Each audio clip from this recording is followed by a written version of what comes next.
Creating awareness and seeking solutions.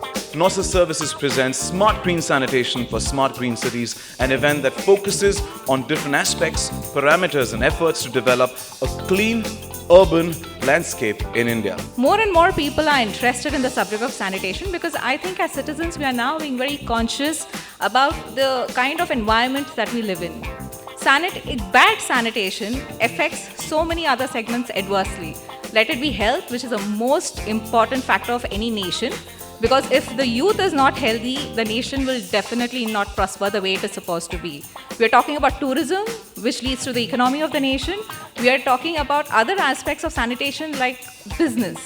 At urban sanitation, we believe that there should not be any free lunches in this country, even for a subject like sanitation. A conference to address India's urban sanitation challenge. Look at our cities, look at our towns, look at our gully mohallas, there's filth everywhere.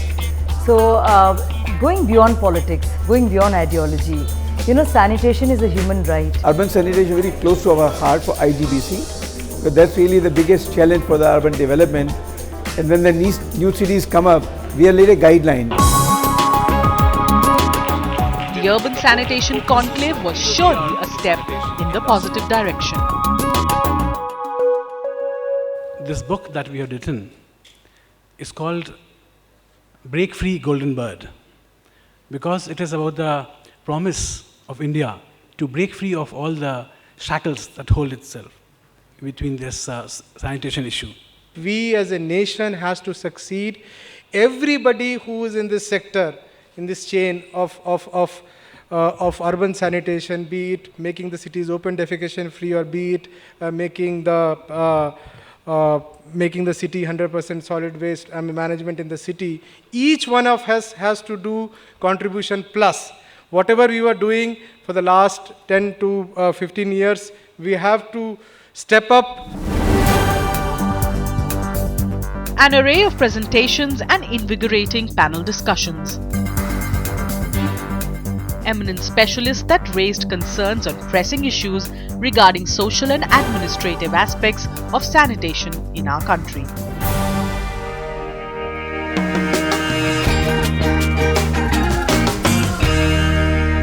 The time has come to look at sanitation as a business. It has to make money. It has to make business sense. That is exactly what we experienced in the green building movement. The minute green started making money, it became successful. It took us a while. It took us a while to get to that point. But I think because green is now profitable, that we are doing well. We are number 2 in the world. Can you ever imagine that India would have a 3 billion square feet of green footprint? We were nowhere 10 years ago, 15 years ago. So that if green revolution can happen, I believe the sanitation revolution can also happen. Sanitation is, somebody feels such an easy subject, just have certain vehicles, have a contract. That contract may be lopsided. You can go, just started collecting the garbage. Then you find out the shortcuts of putting more stones and all that. And that way you fudge the accounts or then you transport it. There you cost, and we are not talking of disposal. Disposal is only 10%. So in disposal also again, one will wonder that why that person is in business if he is doing the loss. Correct? So the competence, there is a huge competence gap. We need a big corporate sector with scientific knowledge and professional capabilities and with level playing field to come into it. If you look at the present paradigm of circular economy, has to be put into 2 parts. Number 1, the organic waste. Organic waste is all convertible into food, fuel, fertilizer, and obviously, the many other fodder. These are, the convertibles, and it's all recoverable. And when you look at the inorganic waste, with proper application of technology and know-how, these can be made useful as a resource. I agree with Mr. Joshi that, you can't say every waste is a resource because of the fact that you require technology, you require finance, you require know-how, and if you do that, it can be done. So I am one of, I want to believe that we can build many businesses. We have got to combine various, things. We prescribe standards which are golden, unachievable. The best is the enemy of the good. We must push towards better improvement of what existing practices are, identify negative externalities which are critical, try and eliminate them. If sludge is picked up from a pit and disposed in a farmer's field, I don't see anything wrong with it. As long as it doesn't cause disease and pestilence, as long as it doesn't pollute the groundwater. In Karnataka, of the 210 towns, 180 have groundwater tables at 1,000 feet. You can dig a pit from here to America and still not pollute the groundwater. You can have a single pit. You don't need twin pits. A single pit will do, and the single pit needs to be emptied once in 8 or 10 years. People are ready to invest and are already investing in those pits, but we will only see septic tanks, we will only see twin pits, we will not see what people are already doing on the ground and what is wrong with it. If there's nothing wrong with it, why fix it if it's not broke? So again, a practical approach, recognizing the informal sector, minimizing negative externalities, fostering positive externalities, and thinking out of the box. Since this conference is about smart cities and we have so many CREDAI people here, I would like to see a city where there is a management of solid waste and liquid waste, both of which can be done together by co-digestion of solid waste and black water or even black and grey water to produce biogas for the individual or group housing. But what is more important is to plan our cities to be mosquito free. I think we also need to have contour based guidelines on how the drains and slopes should go. Otherwise, we are never going to have mosquito free cities.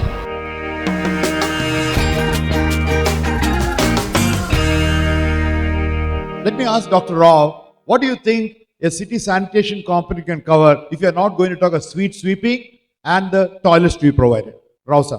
The first point which I want to make is the crucial linkage between housing and toilets. Because where are these toilets going to happen? Where is sanitation going to happen? Where is it required? Because if you have good housing, then sanitation is already taken care of. Particularly when you talk about housing, you talk about the slum areas. Almost 30 to 50% of our cities are located in slums. And people living in slums, obviously they don't have sanitation. It's not just toilets, but way beyond toilets, they don't have many things. So therefore, it is extremely important that the Housing for All program and the Swachh Bharat program, these both need to be linked. And then finally, last but not the least, I think the financially viable models. So these financially viable models, I think there is no dearth of enterprise in this country. And of course, the enterprise will come more in terms of the not in the individual toilets, but probably more in the public toilets. Considering sanitation is much more than sweeping of toilets, I think we could use a lot of sensor-based technologies which are now becoming so cheap, and connecting that to a central database. We could use sensors to even evaluate the waste and make that data available to that company based in Gujarat which is making losses, and maybe you could do it more scientifically and maybe cut your losses if not make a profit. Secondly is that certain other problems like the amount of waste generated will be super linear, because as cities grow they become more prosperous and the amount of waste generated is more. But using that same thing, because the density of waste is more, we could probably use it to advantage and make some of these recycling techniques more viable. What is required is a lot of scientifically recycling processes have started in India. But of course, what has started is on a very small scale. What is required is more awareness and more cost effectiveness. Cost effectiveness comes with volume. On bigger projects, the bigger companies handling the problem, it's not much. But when you come to small houses, plotted houses or small projects, the problem still remains. So which perhaps as a community we have to handle as RWAs, NGOs, we have to handle. Would you like to open out a little on the topic being beyond sweeping and toilets? What are the things that cities can do beyond that for city sanitation? beyond sanitation, awareness among the people. Yeah. That is awareness. People have the awareness, but willingness to keep the neighborhood clean is lacking. As Mr. Diyandayal said, it's a mindset. The awareness program is more important. We have enough manpower, enough machinery. We clear 5,000 ton a day. We clear everything in a organized way, whereas the households, they act in an inorganized way. So organized sector versus inorganized sector, that is the war between these two people. Whenever they sweep, they simply pour outside their house. The neighborhood is also the extended family only, extended house only.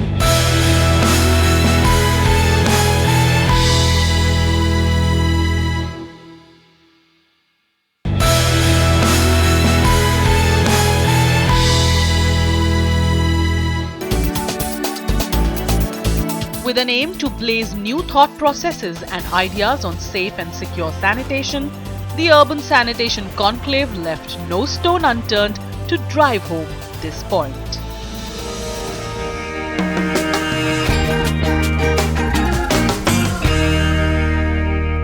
Well, Rege, my first question is to you. If I would look at the army as a corporate body, what are they doing so right? And what is it that we can learn from there and transport into civilian infrastructure without shooting people?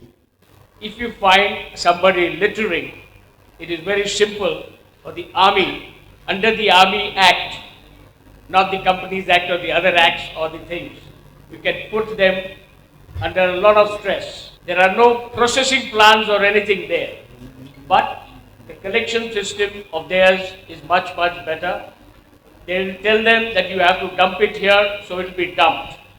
Today, we are trying to tell them that they also should start segregating and get the processing things going. And I think the way they go about it is very simple. The Army headquarters, the Air Force and Navy, they are trying to get a pilot plant on ground. They will try and make one cantonment as a model, which the others will follow. And I think if we follow the same system for the civilian streams, like take up a project for people to see and see it that it is fully functional. Let's take the example, and perhaps not so shining, of another corporate corpus. Let's look at the Indian Railways. Waste is colossal and most of it is glaringly visible.